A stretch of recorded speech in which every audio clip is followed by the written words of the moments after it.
Hi, friends, and welcome to Self Meets Soul, a podcast where we discuss how to discover what sets your soul on fire and modern ways to integrate spirituality into your daily life. My name is Juliana, and today we're going to be talking about the moon and ways to incorporate moon magic and just some ritual ideas that you can incorporate into your life for the full moon and new moon. Moon rituals are pretty new to my practice. I've been practicing spirituality for about 5 years now, and this year and kind of I guess a little bit of last year is the first time that I started incorporating full moon and new moon rituals. And I really started doing that because of my wonderful friend Sydney, who was on the podcast not too long ago. He had told me that he had started practicing with our mutual friend Danielle, and he even hosted a new moon kind of ceremony circle for him and some of his friends, and it was honestly wonderful. And I just thought it was a really great way to make my practice even stronger and just reconnect with myself, my soul, and just kind of, I don't know, I guess feel closer to the universe in that way and feel like I'm taking that aligned steps and actions to kind of make my manifestations come true and let go of things that, I may need some extra help letting go of. And while it is new for me, this practice, this type of magic has really been around for just centuries and centuries. The moon has always been considered a really powerful symbol in ancient civilizations and indigenous history. And there are lots of wonderful books and podcasts and other resources that touches more into that. And the moon also represents the divine feminine energy. So if you are familiar with the rising woman symbol, it is a moon, like a crescent moon, and then half of a sun combined together. And the sun represents the masculine energy, whereas the moon represents the feminine energy. And the reason moon rituals have been around for so long is because of its energetic influence. So the moon influences the tides, which most of us knows, and it also affects us emotionally and energetically. And you may be thinking, how does the moon and tides have to do with us? So if you think about it, we are 60% water. And so because of that, we might feel more emotionally heightened during a full moon, for example. Each phase of the moon is a spiritual invitation to go inward and either call in something that you really want or to release something that's not serving you. So for the new moon, that spiritual energy is to plant seeds of intention. The waxing moon is about taking aligned action. The full moon is for clarity and release. The waning moon is for reflection and rest. And while these all have their different stages and, energy invites, we want to make sure that we work with the moon's phases and not against them. If you are a girly listening to this, kind of like your cycle, right? We have different stages in each of our cycles, and our energy is different during each of them. Our body might be calling for kind of something else. So this is really similar to that. And not only that, but it does remind us that everything in life moves in cycles and patterns, and again, just really grounds us and connects us with the earth, especially in a world today where we seem to be really disconnected, I should say, from our own planet. Practicing these moon rituals and being reminded of how our emotions, how we're connected to the earth can be really helpful. So not only are these moon rituals helping create intentional space so that we can pause and reconnect, but they also serve as energetic check-ins. They help you ask yourself, am I living in alignment? Am I calling in and focusing on the things that really matter most to me? Am I holding on to excess energy that isn't mine? Am I holding on to any beliefs that are not serving me? They happen frequently, right? You get one full moon and one new moon every month. So you have different opportunities to kind of like check in with yourself.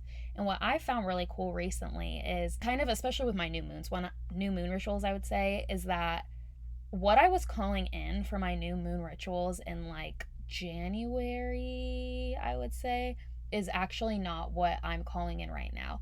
And don't get me wrong, like I still want that thing that I wanted back in January, but I've kind of refocused and determined that other things are important to me. So that's what I'm kind of trying to manifest during those new moon rituals. So it's kind of cool to watch how that change kind of happens. So let's first start off with talking about the new moon rituals. So again, new moons are about introspection, intention setting, and new beginnings. So first thing I do on a new moon night is prep my home.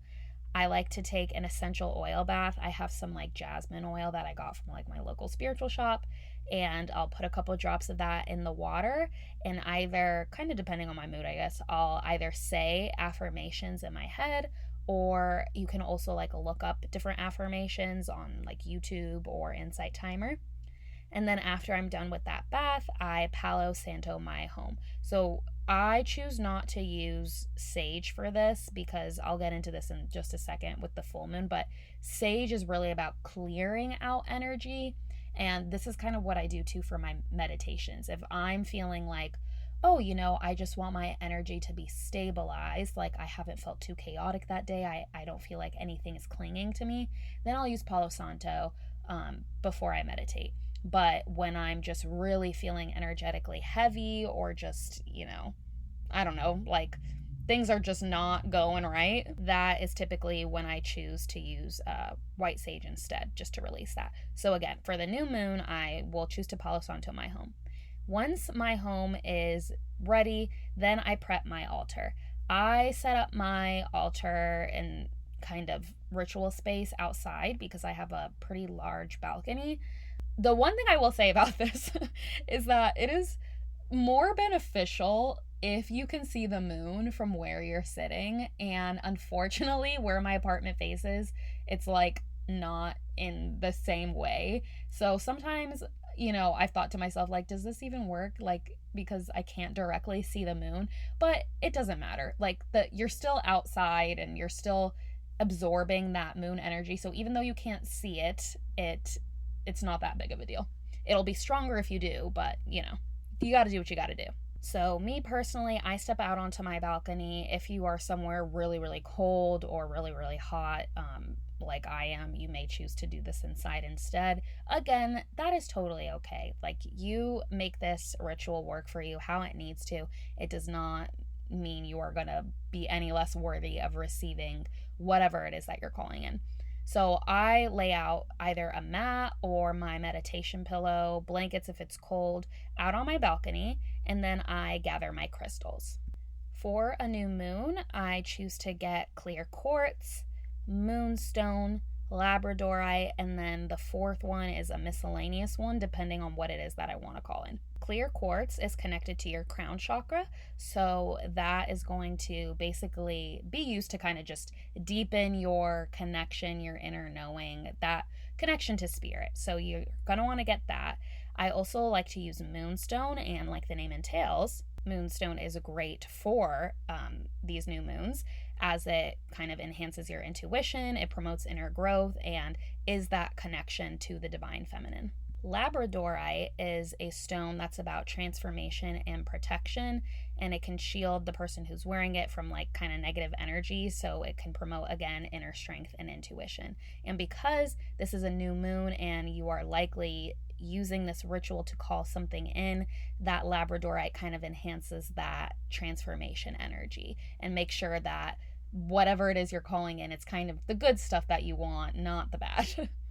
And as far as that fourth crystal goes, like I said, that kind of depends on what I'm calling in. You don't necessarily need to get a fourth crystal. I just like to do it. Like, say, for example, maybe you're calling in, I don't know, like maybe you want to start a podcast and you want to like start it with someone or have that kind of courage to do it. Then you might use a throat chakra kind of crystal, like blue calcite or something like that, to help promote that open throat. So once you have your crystals, you want to make sure that they're clean, that they're not holding on to any old energy or any stagnant kind of forces.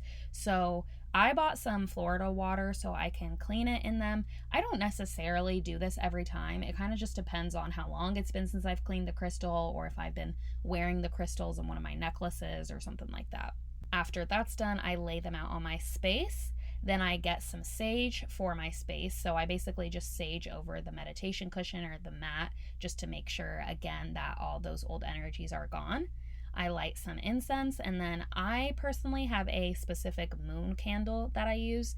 I mentioned Sydney earlier, but he gave all of us this little mini candle that has like a moon kind of logo on it. And so I like to use this candle specifically, it's unscented, for full and new moons. Then once your space is ready, you can begin your part of the ritual. So again, these are just ideas that I am giving you guys. I am by no means an expert in this. Like I mentioned, just started this practice this year, but I again want to give you some ideas on easy, like simple things that you can do that won't seem like too much work, especially for the busy girls or the lazy girls or whatever it is. Just something that you can easily incorporate into your monthly routines. So for my new moon ritual, I choose to use either a guided meditation or I repeat an intention in my head.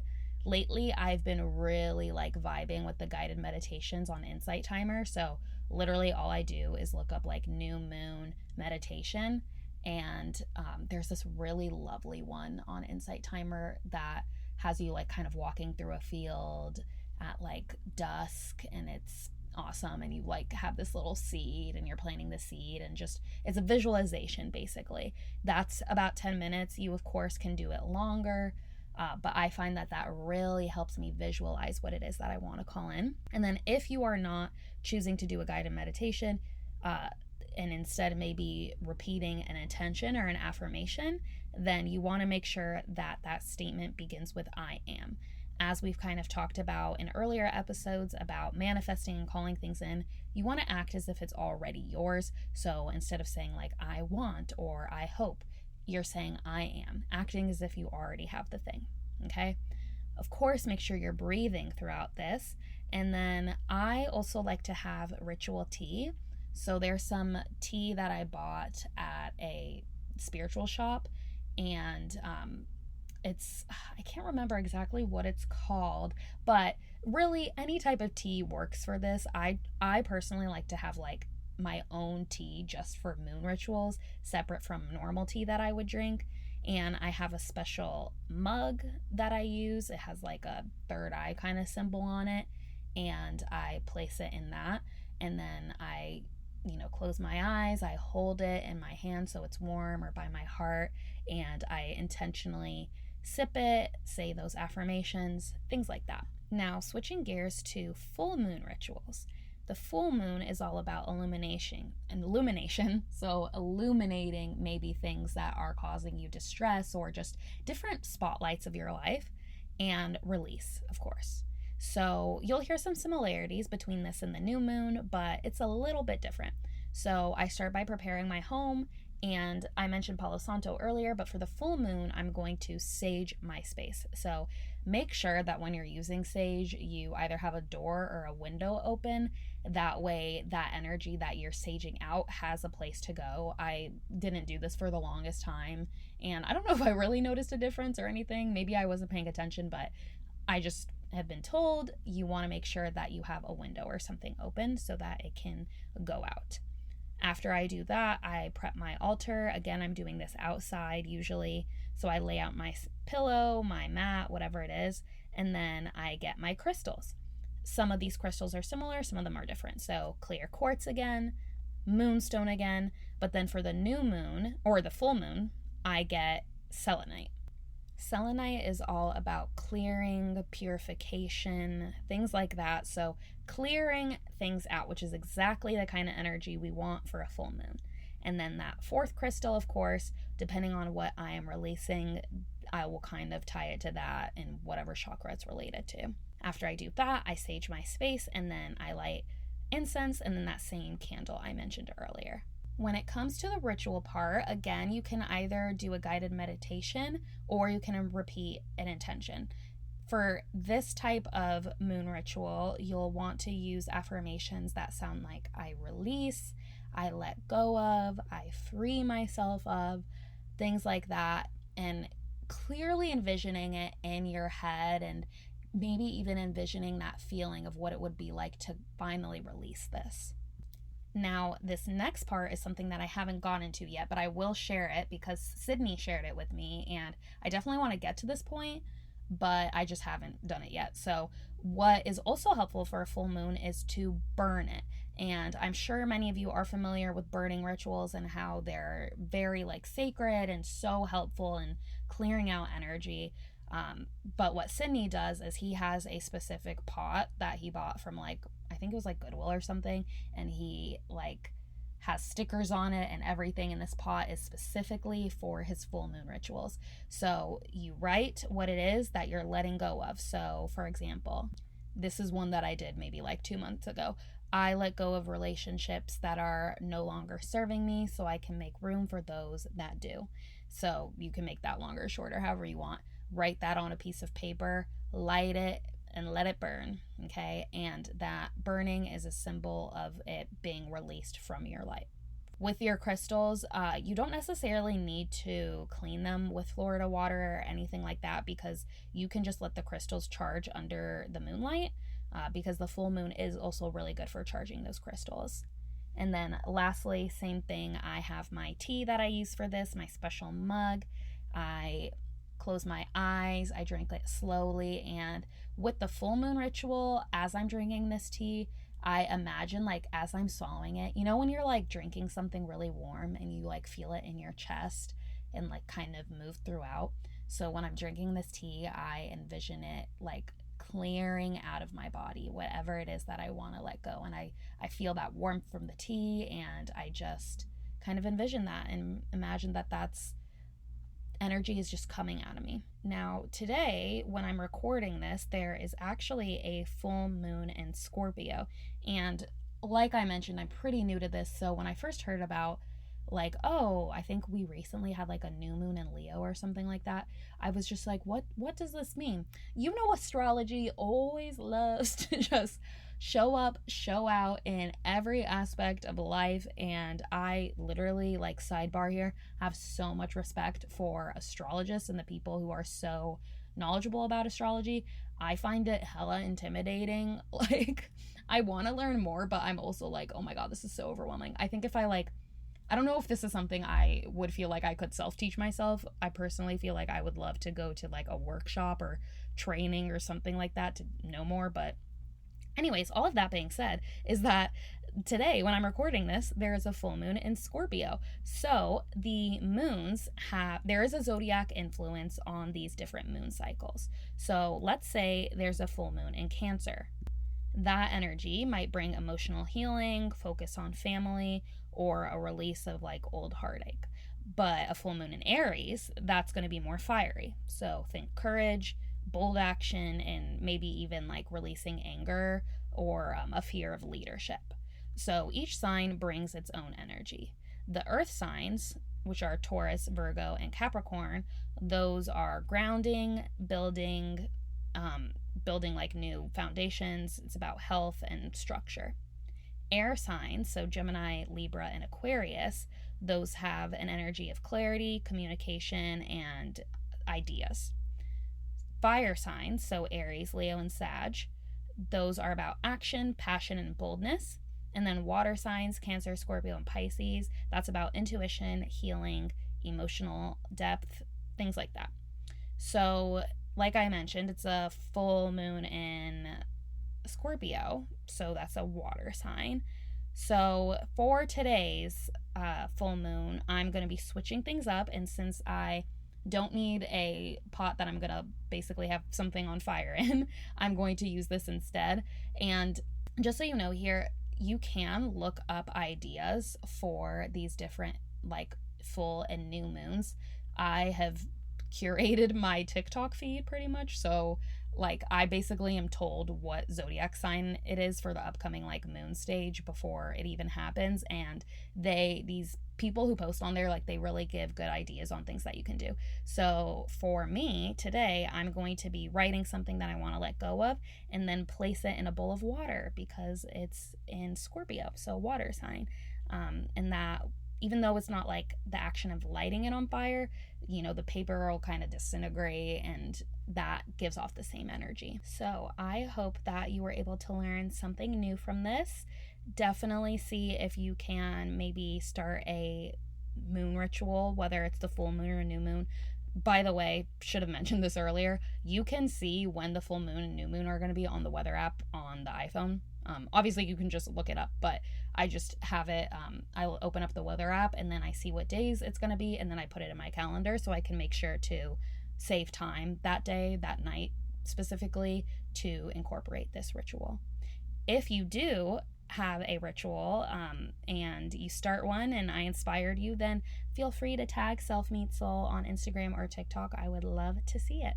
That's all that I have for you today, everyone. If you enjoyed this episode, please be sure to leave a review and share it with a friend.